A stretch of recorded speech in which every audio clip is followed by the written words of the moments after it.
Welcome, one and all, to the Napalm Death Ranking. That's right, we've done loads of other bands related to death. We've done Morbid Angel. We've done Death, the band.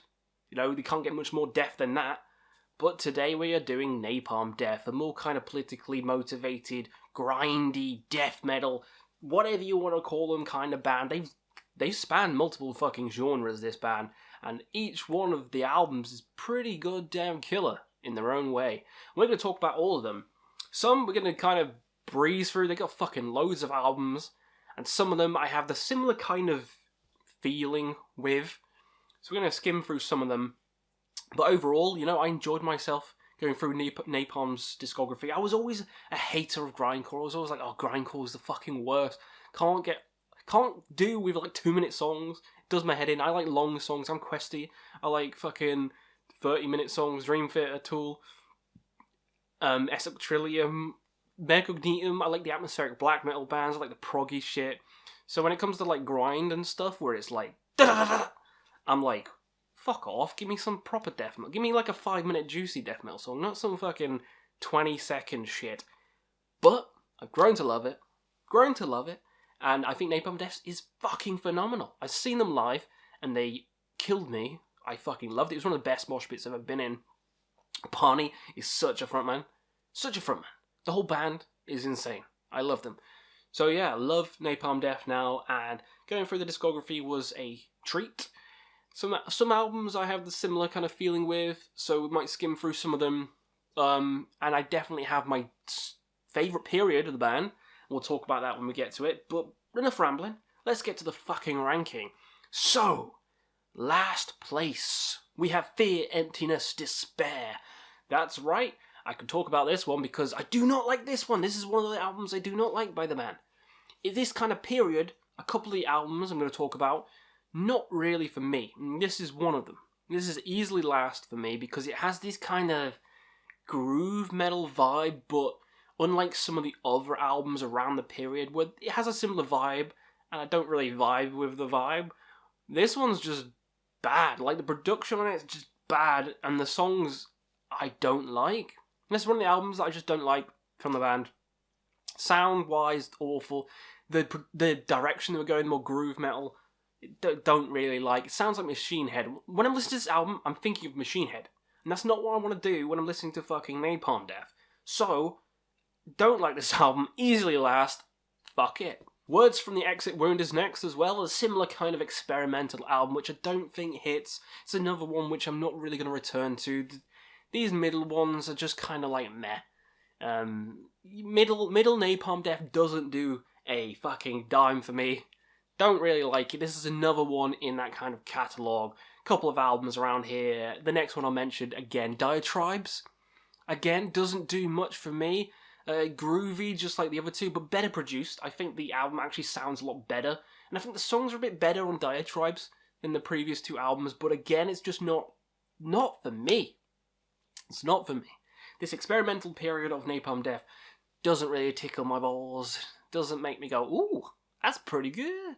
It just doesn't, and that's why they're all coming in last. And the last place of the experimental albums, we have Inside the Torn Apart, which I do think is the best one of all of them, in my opinion. It's between that and Diatribes, I think, but I think this one takes the biscuit. I just prefer the songs on this one, and this is one of the ones I would revisit, but it's just still not in the upper echelon of the best Napalm Death albums. It's just not going to be there. So, these whole albums that I've just talked about, they're pretty fine if you like groove metal. If you don't, listen to anything else by the band. Next up, oh shit, here we fucking go. Scum is next, that's right. Scum, the legendary Scum, which is like the classic grindcore album to end all grindcore albums. But let's rewind to the beginning when I said I'm not that big into grindcore. This one doesn't do much for me. I prefer Napalm Death, more death metal. I like their albums where it's more death metal, as you'll see with this ranking. This one, although I much prefer it to the groove metal stuff, it's still not something I'd put on all the time. I enjoyed it when I listened to it a couple of times, but it's just not anything that I put on. I didn't grow up with the album. I don't have any fucking feelings for the album. You know, it's not not close to me or anything. It's considered a classic, sure, but I don't care. You know, so's Titanic, and I don't care about that either. So I really don't. It's good. It's good for what it is, but what it is isn't what I'm looking for. But some of the songs on here fucking slap. The actual title track, Scum, is amazing, and come on, you suffer. Blah, blah, blah. It's great, especially live. Like, some of the songs on here are fucking fantastic, but overall, it's too fast, too in your face, too grindcore, I guess I should say. And that's me talking. Wow, we're talking about a grindcore album, and I'm slamming it for being too grindcore. You fucking lunatic, Questy. The amount of hate I'm gonna get for this one. Oh boy. Hey, you wanted it. You asked for fucking Napalm Death. I'm gonna deliver it. But yeah, Scum. It's middle of the road. I enjoy it for what it is, but yeah, I'm not gonna listen to it. I'm not gonna listen to it over any of the other fucking new ones. So yeah. Next up, of course, is the sophomore album, From Enslavement to Obliteration, which again is the similar grindy kind of feel as the first album. Both super heavy, super fast, super in your face, just ba-ba-ba-ba-ba-ba-ba-ba. The head is exploding after like 2 minutes into the album.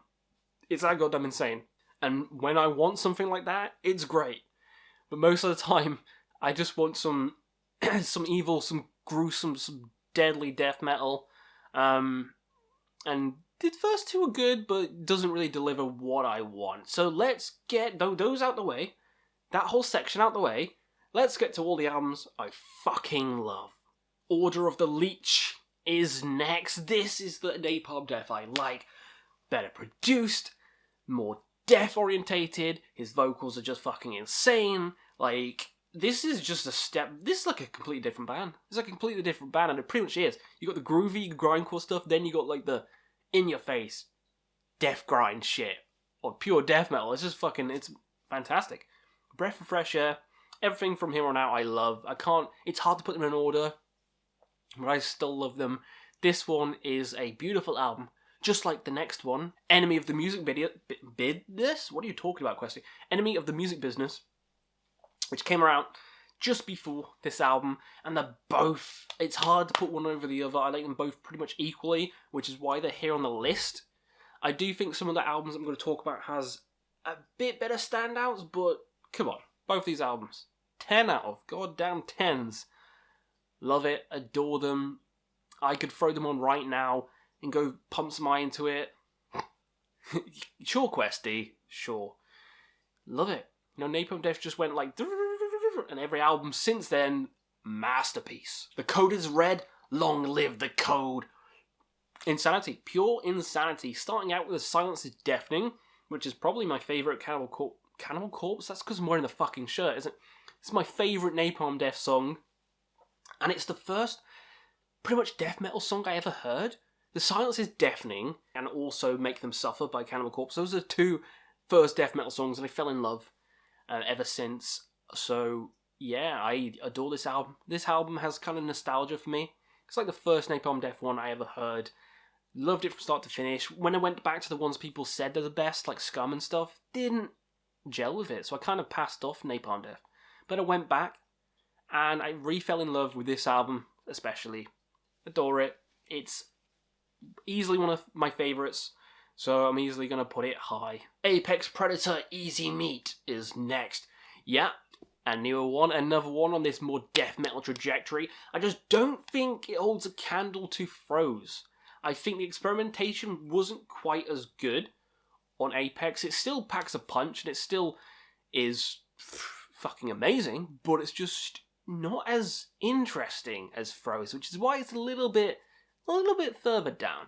Still love it though, and I still think it has catchy ass songs on. It's just, again, it starts out a bit weird. The first song is a bit strange on the album, but then it kicks into gear and it's like, holy crap, this is Napalm Death doing what they do best. Kicking your fucking ass. They kick it so hard, you have piles. Love it. Next up is Smear Campaign. Holy shit, talk about heavy albums. Like, this period, Napalm Death, is heavy as fuck. And Smear Campaign is another one of the heaviest albums I've ever done. Not quite the heaviest. We might get to that later on. But it's certainly one of them. And it's really hard to rank Napalm Death because I love all these albums kind of equally. So it's hard to put them in an order. So this is a hard task, guys. This is a hard task. Smear Campaign from start to finish pummels you over the fucking head with a brick, with 10 bricks in a bag, also made of bricks. It's brutal. I love every second of it. What can I say? What can I say for some of these albums? They're brutal, they're heavy, they're fast. Barney sings like a fucking madman. They play like they're on crack, and I want the crack in my veins. Utilitarian is next, keeping on with the fucking pummelingness of Napalm's Death later career. This is a fucking fantastic record, and it's not on Apple Music, because I have Apple Music. I know some people have Spotify. It might be on there, let me know down below, but it's not on Apple Music, and it annoys me, because it's one of my favourite albums by the band. Love the messages in it. The songs kick ass. They're some of the best they've ever written. Start to finish, flawless. It's just, I wish it was on Apple Music. For some reason it isn't. Like, every other album is, just not that one. So it kind of makes me scratch my head, but that nitpicking aside, the album itself, love it. Next up we have Harmony Corruption. That's right, an earlier Napalm Death album, kind of in the middle from the grind stuff to the groove stuff. This one just is a perfect balance. It's a perfect balance. It is a more like evil kind of death metal album, this one. The sound on it is super murky, reminding me of like Obituary or some kind of bands like that, and the sound of it is what makes the album so special and stands out in the discography. It's one of the most unique Napalm Death albums. I adore it. Could easily be my number one, but I prefer a couple others. But again, it is the most unique album they've ever done. It's the most dark album. It's the most death metal-y sounding album, but it still retains that grind, meat and bones as you come to expect from Scum and the sophomore album. So yeah, perfect balance, love it. Next up is Throes of Joy in the Jaws of Defeaters, and the latest album which blew me by surprise. Blew my socks off by surprise. It blew me and my socks fell off, basically. It's that good. It's an experimental album, which you know I do not like, because the groovy stuff and diatribes and stuff, not really my cup of tea. But this one is my cup of tea. Holy crap, it's my cup of brine. Briny seawater. Holy shit, it's amazing. The songs in here, so unique, so mystical. When I heard some of these songs, I was like, is this even Napalm Death? And then it hits you with like a fucking beat, and it's just like, yeah, it's just a different kind of Napalm Death. It's an evolution from Apex Predator, and they did it in all the right ways. Perfect album, perfect evolution, amazing, which is why it's so goddamn high. Coming in at number 2 is Utopia Banished. That's right, another one of the early albums. What's going on? But this one is way better than Scum. I don't fucking care. This one should be the magnum opus. Like, it's the perfect blend of grind and death mixed together.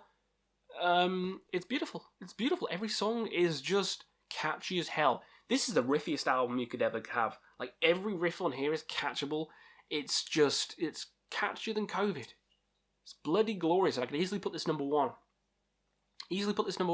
It's a flawless album. It's the album I would give someone if they said, what does Napalm Death sound like? I'll be like, you listen to Utopia Banished right now, you'll have a blast. It's amazing. And they'd have a good time because it's one of the best albums ever made. Love it, but it's not my favourite. Even though I'm saying it's one of the best and I'd give it to a newcomer, it's not my fucking favourite. My favourite is Time Waits for No Slave. This album is heavy. This album is fucking heavy. When I first heard this album, it was, I heard all the classics. I heard, Utopia Banished, Scum, the newest album. And then I got to this album, and I was like, oh, it's just going to be one of those mid-era albums. It's either going to be groovy, and I don't like it, or it's going to be fucking awesome, like Utilitarian, and it's going to be pretty good. But I listened to it, and it blew my brains out of my sockets. I don't have brain sockets, but okay, it blew my brains out of my ears, my eyes, my nose, and my mouth. I was speechless. My brains were falling out my mouth. It's that good. It's the heaviest album they've ever done. The riffs just shatter your eardrums. I think it's one of the heaviest albums I've ever heard. I love it. I adore it. I want to go mosh around to it. Every song is catchy. Every song is headbangable. Every song is moshable. The most underrated Napalm Death album. It leaves you wanting more as soon as you've ended the album. I don't know why. It's just the best for me. For me, it is the best and the pinnacle of Napalm Death's career. So that's been my ranking for Napalm Death. Hopefully you had some fun. Let me know down below, and we'll see you again on another Quest for Metal.